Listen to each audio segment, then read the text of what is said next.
You're listening to the Ask Drone U podcast. You ask, we answer your drone questions. Whether you're here to turn your passion into profit or you simply fly for fun, we're a community of learners and teachers who aspire to achieve greatness. We are Drone U. Hey everyone, welcome to another fantastic episode of Ask Drone U. My name is Paul, your energetic host for today. Indeed, and my name is Rob, hopefully equally as energetic. Certainly happy to be here. Certainly very happy that you're here with us, as always, every single day. Appreciate it. We have a really, well, I'm going to call it a Ken question, because he comes up with some pretty interesting questions. Definitely comes up with some interesting ones. All right, well, before we get into it, don't forget the Drone U Fly-In, the second annual conference that we're having. It's practical flight-based missions. You better hurry and sign up for two reasons. Number one, it's filling up, and number two, the early bird discount goes away May 15th. That is very soon. Very, very, very soon. So go sign up right now, droneuflyin.com. Check it out. By the way, I don't think we've mentioned in many of these spots, if any, maybe early on when we started talking about it, there's only 100 spots available, right? Because we want to make sure everybody has ample time to fly, engage, network, and so obviously not a lot of spots there. Definitely. All right, here we go. Hey, Paul. Hey, Rob. Ken from New Jersey again.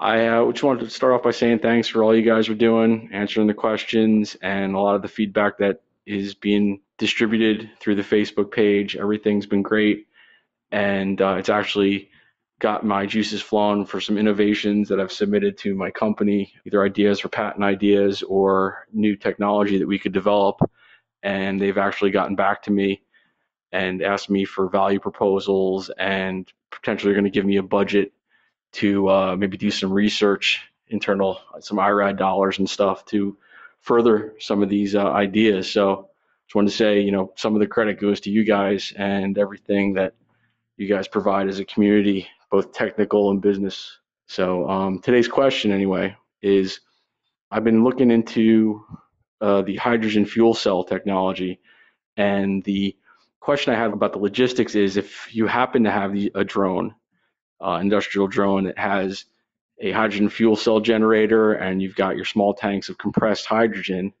as your fuel. Logistically, how are you going to get those tanks either empty or full of hydrogen from point A to point B if you're not driving them yourselves? So if you would need to ship them or you need to carry them onto a plane, I'm assuming that if I have a GPC case with 3 tanks in there, TSA is going to stop and be like, what the hell is that? And no way are you getting on the plane with that. And also, when you get to your work site and you burn through all your hydrogen, where do you get more? I mean, it's not like you go back to your hotel and they're going to have a tank of hydrogen there that you can fill up your mini tanks for your UAV. So just wondering logistically, what, if anything, is going on in the industry regarding the source of hydrogen fuel or gas for hydrogen fuel cells. I know it's kind of a random question and a little off the wall, but you guys seem to know some detailed insider information. So I'm just wondering if you got any insight on that. Love to hear about it. Thanks. Well, thank you, Ken, and thanks for the kudos. We really do appreciate it. It sounds like you work for a pretty cool company and have some cool people running that company that are allowing you to do some of these things. Sounds like a blast. I love, he's kind of like Jason down in Florida, where they have companies where they do UAS, and he's literally paid to research and implement UAS, and that is so cool. It is cool. Yeah, all for the betterment of that company, I'm sure, and the kind of products that company puts out and the kind of services that company provides. So what a cool thing to be a part of. Good for you. Yeah. Good for hydrogen fuel cells. That's so yeah, go ahead. Yeah, go ahead. Whatever you got to say. I got to Rob. go to the bathroom. Yeah, me too. All right, bye. That's been a good show. I don't know why we did this one. There is a lot of regulation when it comes to shipping gas containers. In most cases, it depends on the type of gas container that it is. So there are different classifications for gas containers, and you have to utilize a UN type of shipping container depending on the type of gas it is, whether it's flammable gas, non-flammable gas, or toxic gas. There are different classifications, and shipping gas containers 9 times out of 10 is going to be extremely problematic in the ways that we are used to consumer shipping. That being said, I just before I even go any further, Rob, as far as what the actual regulations are on shipping gas containers, I just want to say, based off the research that I've done this morning on this, it just seems really cost prohibitive to even get into hydrogen-based propulsion systems.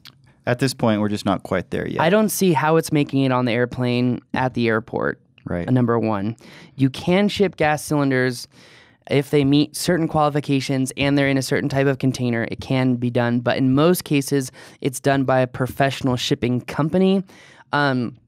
And then which again is going to be very expensive. Yep. And then again, I mean, you could also see if maybe whatever type of hydrogen container is being used for that drone, if it's a standardized size, because there are companies like Airgas. And the only reason I know about Airgas is because I did an internship with a company called Cardinal Health. In there, here, this is where Rob's mind is going to be blown. In there, accounting department. I don't believe you. Oh, yeah. I'm going to need proof. some sort of proof. Cardinal Health, accounts receivable and accounts payable, summer of 2009 at Cardinal Health. Yep, believe it or not. I'm going to be making a phone call later. Please do. I can call my manager too. She'll tell you how energetic and how much I hated it. Actually, you probably wouldn't even put it on your resume. You don't want people to know. Don't trust me with counting money. No, I literally spending it. Yes, I would be in the job and writing out all the just verifying bills for people like Airgas who would ship containers to different people. So I know that a company like Airgas, which is just totally random that I would have this knowledge, a company like Airgas could supply you with containers if they do sell that type of gas. So that is one potential vendor that you could use. But yeah, I mean, that job, Rob, was one where I would be like, yeah, invoice looks good, boom. And then go on Drudge Report for 30 minutes and then go back to the next one. No, because you only had to do 12 per day, and I could literally do them in I could do all of them in an hour and a half, but I had to be there for 10 hours.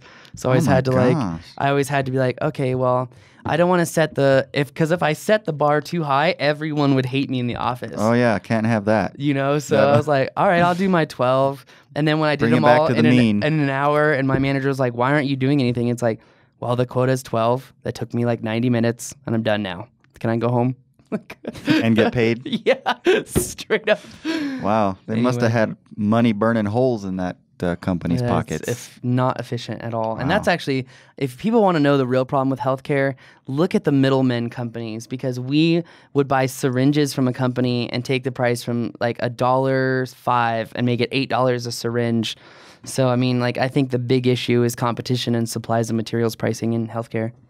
Just something I noticed. And I'm sure that's right up there at the top of a lot of issues with healthcare. So, shipping these things is not going to be easy. Taking it on a plane, obviously. It is possible, but you have to get certain containers. They cannot have gas in them, and it's really expensive. And it's not like there's hydrogen fuel cell stations. So, as far as filling these things up or renewing them or whatever it's called, that's clearly not going to be a simple thing. See, I wonder how many FBOs at these small airports actually have hydrogen gas available, because what about all the balloons that are flying? Where do they go? Because you're not going to go to Party City and be like, hey, I need some hydrogen. Sir, we have helium. We don't have hydrogen. Balloons run on helium, not hydrogen. Thanks. So the FBOs probably don't have hydrogen. So I'm just going to probably throw that out there. But, I mean, long and the short of it, this just does not seem like a good idea. And this may be a really significant problem for companies that are trying to get in alternative fuel drones. Yeah, and that's the point with this particular case for Ken, is that he's more of an R&D situation. Yeah. And so it makes sense that maybe he's on the leading edge of trying to figure out how to use these in UAV systems. But heck, I'm interested to know what he learns, frankly. Yeah, true. But anyway, that is going to do it for us today on That Bombshell. If you have a question, go to AskDroney.com. Please leave us a review so other people can hear the show as well. But that's going to do it. My name is Paul. I'm Rob. This is Ask Drone U.